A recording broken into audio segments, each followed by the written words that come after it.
My ideal for the part had become Sharon Gless for Cagney and Tyne Daly for Lacey. I couldn't get Sharon Gless. She was unavailable. She was on a contract to 27. She was a prototype. I wanted someone who was in their mid to late 30s, and I did not want to hear any conversations about 19-year-olds with boobs and wearing stiletto heels. That's not what the show was. And CBS sort of reluctantly got that, but finally said, well, what do you think about Loretta Swit? Now, Loretta Swit was a major star on television, on CBS. She was on doing MASH. She was the right age and certainly a fine actress.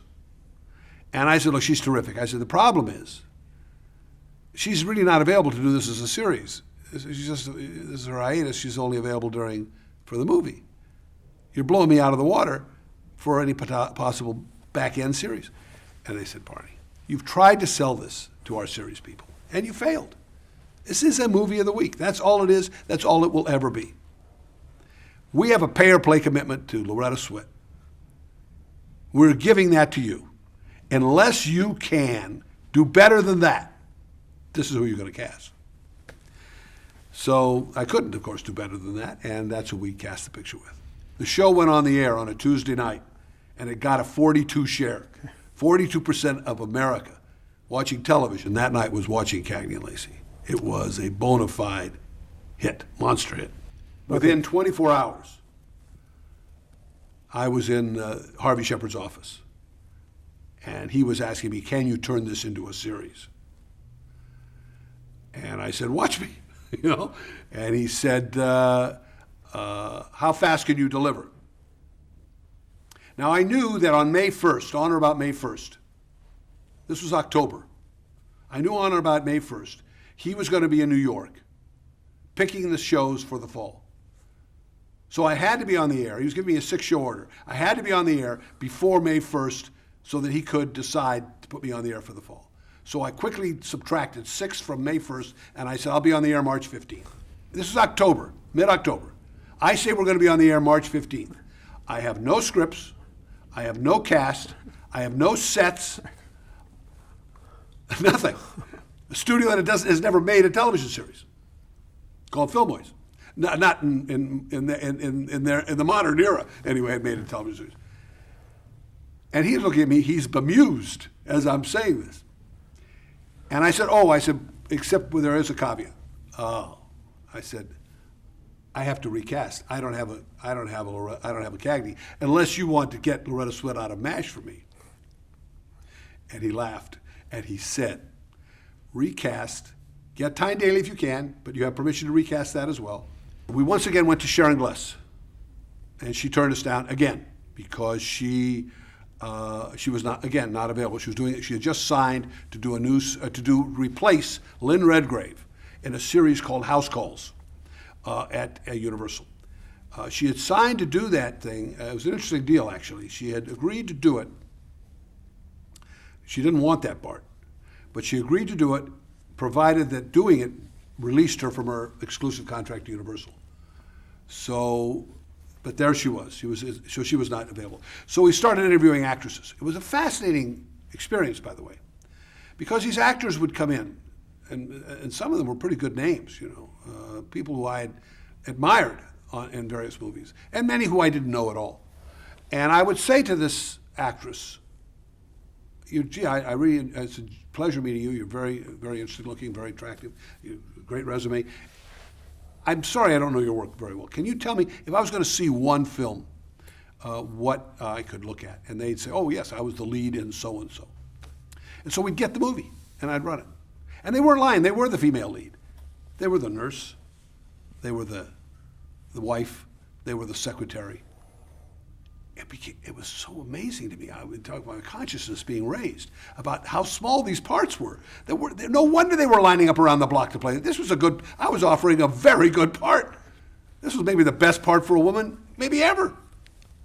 And that's why so many women, pretty good stars and lesser known women, were fighting for this part. Was Meg Foster one of the first? Meg Foster was the first woman I met. And when she left the room, I said, We don't have to go any farther. I'm happy. Let's cast her.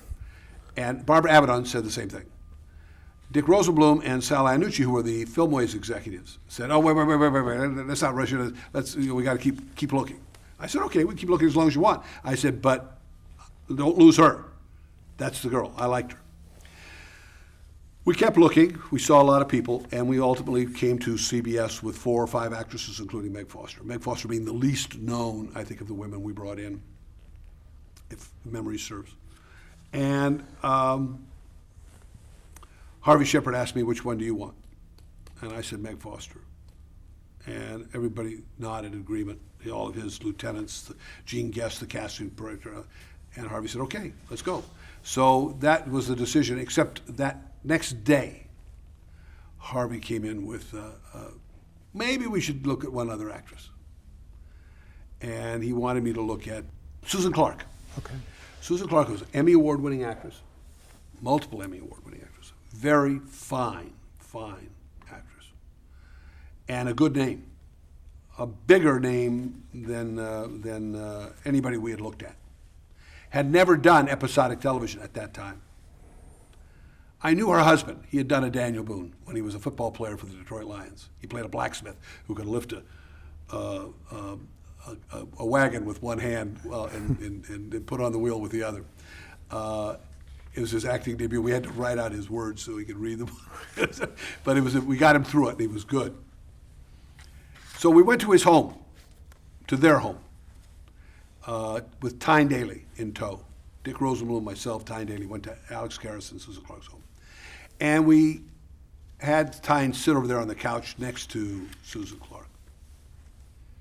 So I could see them together. Now, Alex and I were talking to each other about the good old days, and Dick Rosenblum and I were talking about that. But I was always watching them. It was sort of how we'd come down to our casting roles.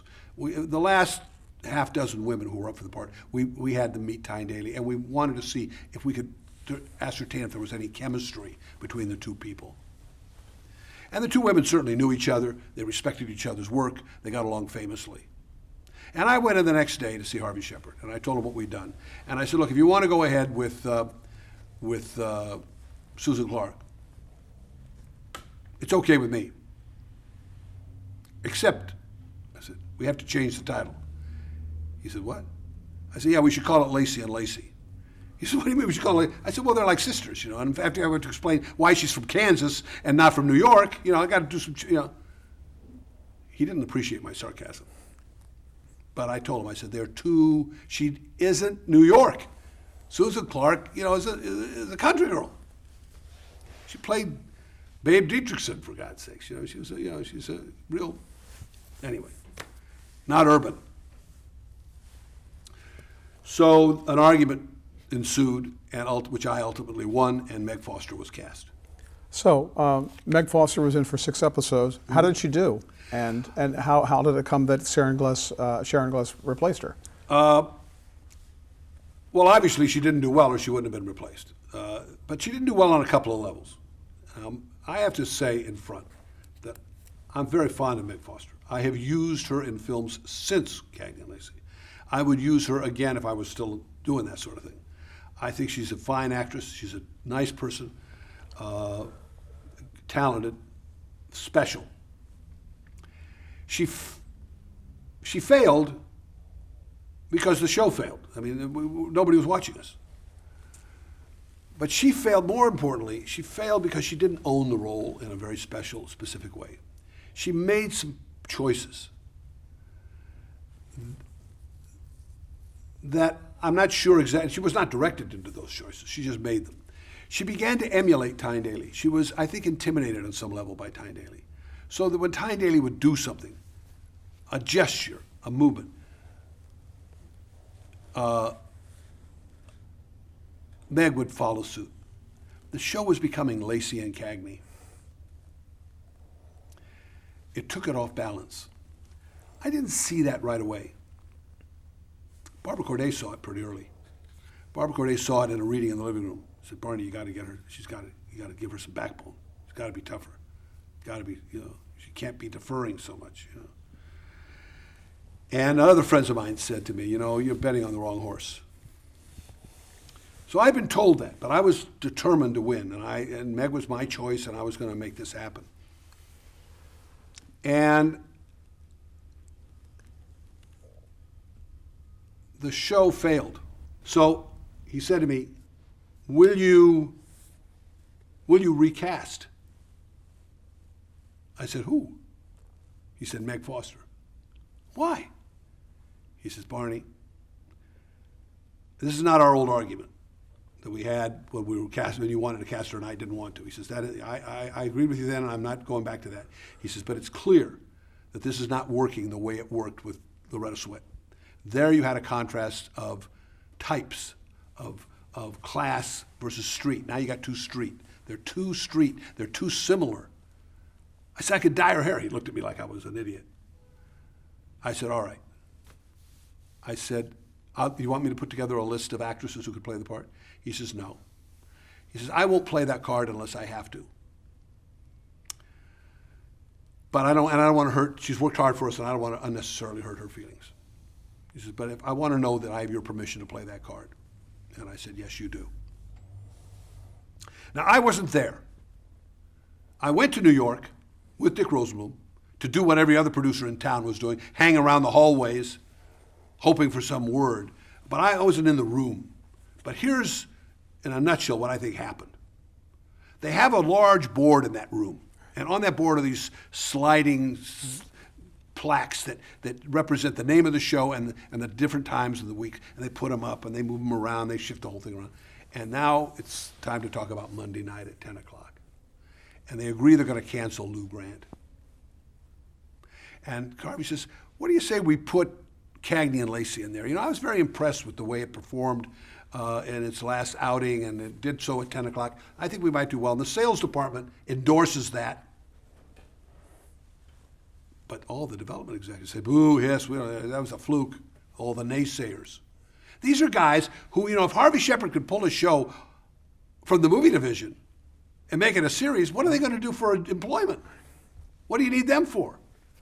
So they don't like the idea. They said, no, the guy made a movie. He can't make a television series. So they move on to Tuesday night. And Harvey comes back. They're back to Monday night again. And he says, what about, boo, hiss. The third time, he says, he says, they will recast. Ah, the magic of the unknown. And suddenly everybody's excited. And I get a phone call from Kim LeMasters, then the lieutenant to Harvey Shepherd, saying, you have an order for 13. They didn't take the short order thing. They didn't make us do that. You have an order for 13 for the fall, contingent upon the recasting of Meg Foster. I said, great. I said, let me ask you a question. Is House Calls on the schedule? Now, they don't tell you ahead of time what's on their schedule because they want a big announcement to make. But I wasn't asking what's on the schedule. I was asking about one show, and it seemed innocent enough. And he said, no. Thank you. I called my wife, Barbara Corday.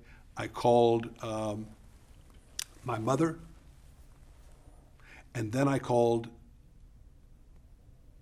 Ronnie Meyer at CAA. I'm inquiring about the availability for Sharon Gless to play the title role in Cagney and Lacey, an order for 13 on the CBS network for the fall. He says, she's not available, she's doing house calls. I said, you can bet me she's doing house calls. That show has been canceled. And it began one of the toughest negotiations I've ever been in my life, but we finally got her.